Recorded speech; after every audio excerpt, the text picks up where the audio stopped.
l'affaire Dutroux n'est pas seulement une histoire de monstruosité humaine. C'est aussi une plongée dans un scandale national où des disparitions inexpliquées, des rumeurs de rituels occultes et des complicités institutionnelles continuent de hanter la Belgique. Était-il un simple prédateur ou une pièce d'un réseau bien plus vaste ?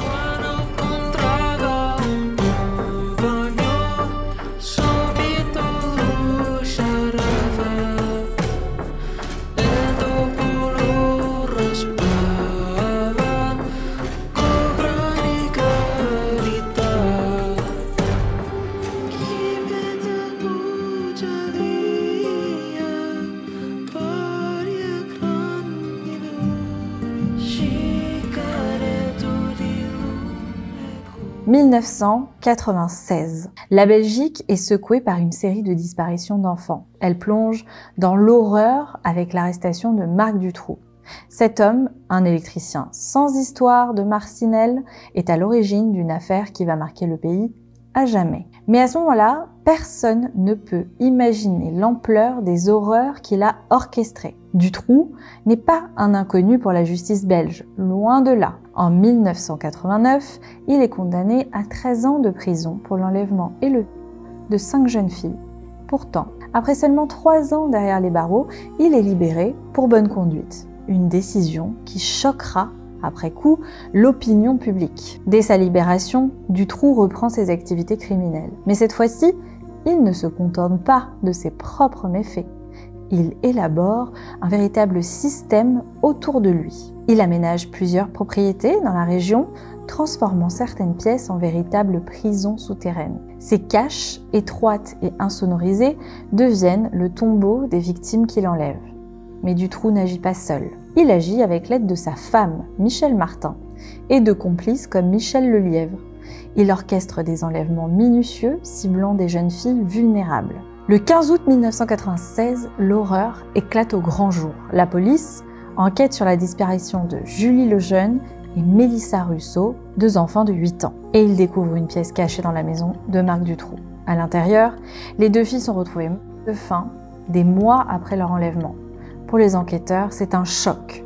Comment un homme peut-il orchestrer une telle cruauté? Mais ce n'est pas tout. Les fouilles des propriétés de Dutroux révèlent les corps de 2 jeunes femmes enterrées dans son jardin. Ces révélations terrifiantes jettent une lumière crue sur l'organisation méthodique de Dutroux et sur ses actions impitoyables. Très vite, une question émerge. Dutroux a-t-il agi seul?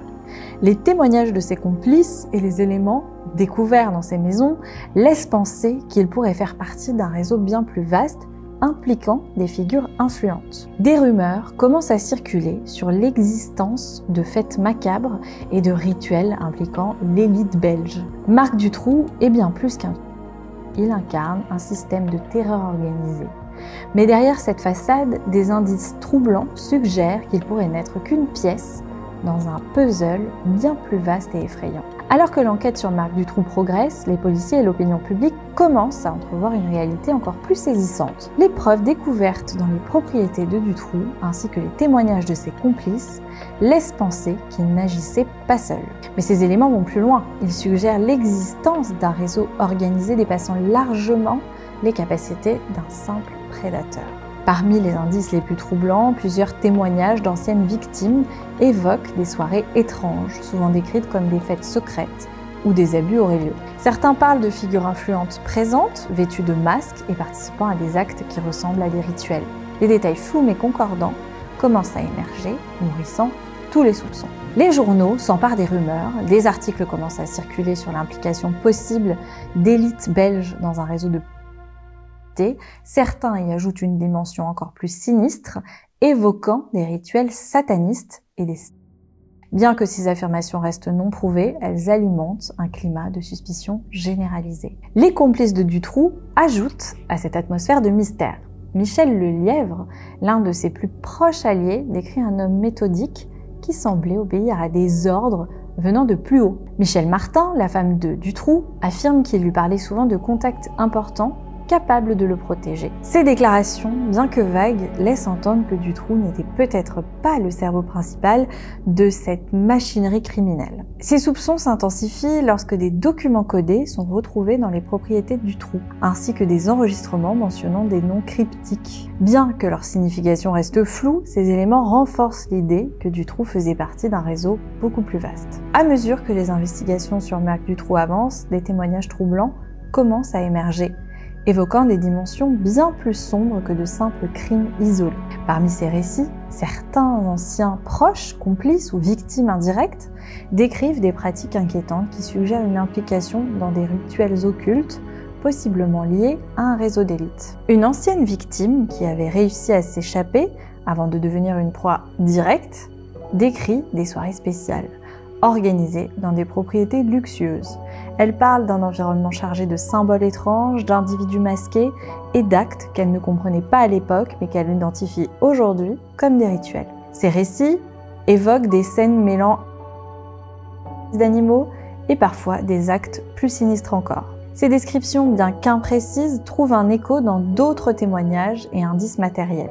Parmi les découvertes dans les maisons de Dutroux, les enquêteurs retrouvent des objets pouvant être associés à des pratiques occultes, des dessins de pentagrammes, des chandeliers noirs et des traces de substances utilisées lors de rituels. Bien que certains éléments puissent relever d'une simple mise en scène, leur présence alimente la peur. Les rumeurs s'intensifient lorsque des journalistes d'investigation rapportent des témoignages anonymes de victimes qui parlent de humains.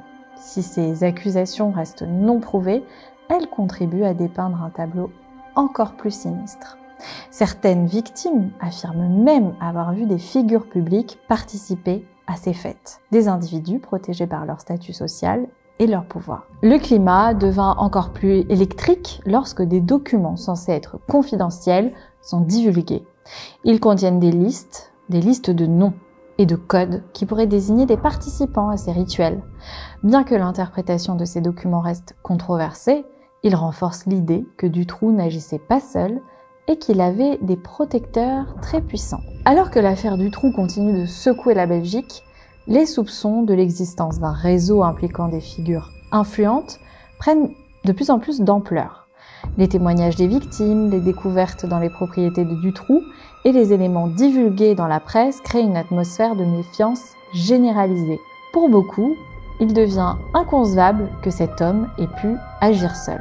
Les témoignages des victimes alimentent ces suspicions. Certaines parlent de soirées où elles ont été attaquées par des hommes puissants, qu'elles identifient parfois comme des magistrats, des politiciens ou des entrepreneurs influents. Ces récits, bien que parfois flous, décrivent des contextes luxueux, des masques et des rites ressemblant à des cérémonies secrètes. Une victime déclare même « Ils étaient trop puissants, ils savaient qu'ils ne seraient jamais inquiétés ». Les journalistes, eux, commencent à enquêter sur les liens possibles entre Dutroux et ses élites. Certains articles évoquent des réseaux de protection au sein de la police et du système judiciaire, permettant à Dutroux d'opérer en toute impunité pendant des années. Une question devient centrale.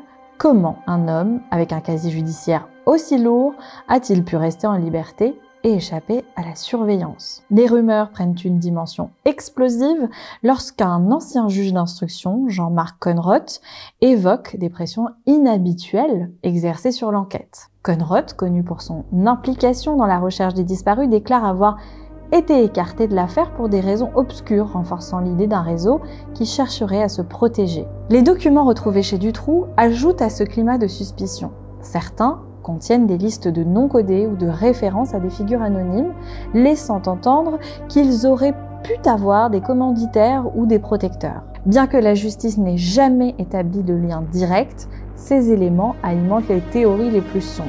Pour le public belge, l'affaire dépasse désormais le cadre d'un crime individuel. Elle met en lumière les failles d'un système où les élites semblent intouchables. Des manifestations éclatent dans tout le pays, des milliers de citoyens réclament la vérité et dénoncent la lenteur et les blocages dans cette enquête. En marge des horreurs déjà découvertes dans l'affaire Dutroux, un autre mystère persiste, les nombreuses disparitions non résolues qui hantent la Belgique depuis les années 1980. Tandis que l'enquête progresse, des similitudes frappantes émergent entre certaines affaires classées sans suite et les méthodes employées par Dutroux et ses complices. Parmi ces affaires, celle de la petite Loubna Benaïssa, disparue en 1992, choque particulièrement. Sa disparition jamais élucidée présente des parallèles troublants avec les enlèvements orchestrés par Dutroux.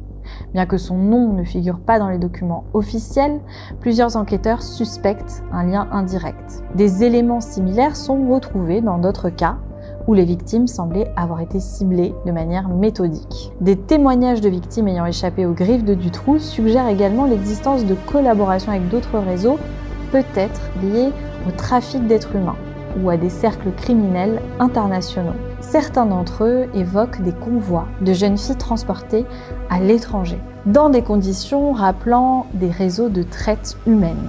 Ces récits renforcent l'idée d'un système structuré où Dutroux n'était qu'un maillon. Les proches des disparus, eux, n'ont jamais cessé de chercher des réponses. Les parents de Julie Lejeune et Mélissa Russo, par exemple, mettent en lumière les manquements des autorités. Certaines affaires, comme celle de Karine Delarte ou Elisabeth Van Dijk, restent des énigmes non résolues. Bien que leur nom ait été associé à l'affaire Dutroux, aucune preuve directe n'a permis d'établir un lien concret. Mais pour beaucoup, la coïncidence est trop grande pour être ignorée. Ce mystère des disparitions non résolues contribue à amplifier les spéculations. Des théories évoquent un réseau d'envergure internationale où les victimes étaient livrées à des commanditaires dans des cercles occultes. Bien que ces affirmations soient difficiles à prouver, elles continuent de hanter l'enquête. L'affaire Dutroux ne se limite pas à des crimes atroces. À mesure que les investigations avancent, elles permettent de mettre en évidence l'ampleur des erreurs, des négligences et des lenteurs de l'enquête. Ces failles deviennent un scandale en elles-mêmes, alimentant la colère du public et renforçant l'hypothèse d'un réseau protégé par des figures influentes. Les premières failles remontent à 89, lorsque Marc Dutroux, condamné à 13 ans de prison pour enlèvement est libéré après seulement 3 ans pour bonne conduite. Malgré des rapports psychiatriques alarmants qui le décrivent comme dangereux et incontrôlable, le système judiciaire belge lui accorde une liberté conditionnelle. Cette décision sera plus tard considérée comme une erreur tragique. Mais les erreurs ne s'arrêtent pas là. En 1995, la police reçoit plusieurs signalements concernant des activités suspectes dans une des maisons de Dutroux. Des voisins rapportent avoir entendu des cris d'enfants et vu des allées et venues inhabituelles. Pourtant, ces alertes sont ignorées ou minimisées. Lorsque les autorités perquisitionnent la maison en 1996, Julie Lejeune et Mélissa Russo sont encore vivantes, enfermées dans une cage secrète. Mais les enquêteurs, ne fouillant pas suffisamment, repartent sans rien trouver. Malgré les preuves accablantes, le processus judiciaire traîne en longueur. Les familles des victimes dénoncent un manque de transparence et surtout d'efficacité. Pire encore, plusieurs éléments cruciaux disparaissent mystérieusement. Des preuves sont mal conservées, des témoignages clés sont écartés et certains enquêteurs sont écartés de l'affaire. Ces failles judiciaires et policières exacerbent les rumeurs d'un réseau organisé bénéficiant de protection au plus haut niveau. Les manifestations publiques se multiplient. Des milliers de Belges descendent dans la rue brandissant des photos des victimes et exigeant justice. La marche blanche en octobre 1996 réunit plus de 300 000 personnes à Bruxelles, un moment historique de colère collective. L'affaire Dutroux est bien plus qu'un simple dossier criminel. C'est une plaie béante dans l'histoire de la Belgique.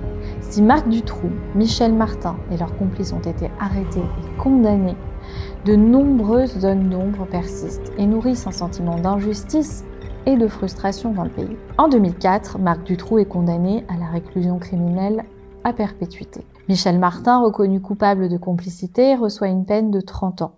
Mais sa libération conditionnelle en 2012 suscite une nouvelle vague d'indignation. Pour beaucoup, la peine infligée à Martin est une insulte à la mémoire des victimes. Mais au-delà des condamnations, des questions essentielles restent sans réponse. Comment Dutroux a-t-il pu échapper à la surveillance pendant si longtemps? Était-il réellement un loup solitaire ou faisait-il partie d'un réseau plus vaste? Malgré des enquêtes journalistiques approfondies et des témoignages troublants, aucun lien concret n'a jamais été établi entre Dutroux et les élites belges ou des cercles occultes. Pour les familles de victimes, le combat pour la vérité ne s'est jamais arrêté. Des associations se sont formées pour dénoncer les failles judiciaires et continuer à enquêter sur les zones d'ombre de l'affaire. La colère du public symbolisée par la marche blanche est restée vive. Cette affaire a aussi profondément transformé la société belge. Des réformes ont été mises en place dans le système judiciaire et policier. Mais pour beaucoup, ces changements sont arrivés trop tard. Dutroux quant à lui, reste enfermé, mais son nom est devenu le symbole du mal absolu et son ombre plane toujours sur la Belgique. Si ce récit vous a bouleversé, n'oubliez pas de liker, commenter et partager cette vidéo. Abonnez-vous pour découvrir d'autres histoires. Merci d'avoir regardé, à bientôt et faites attention à vous.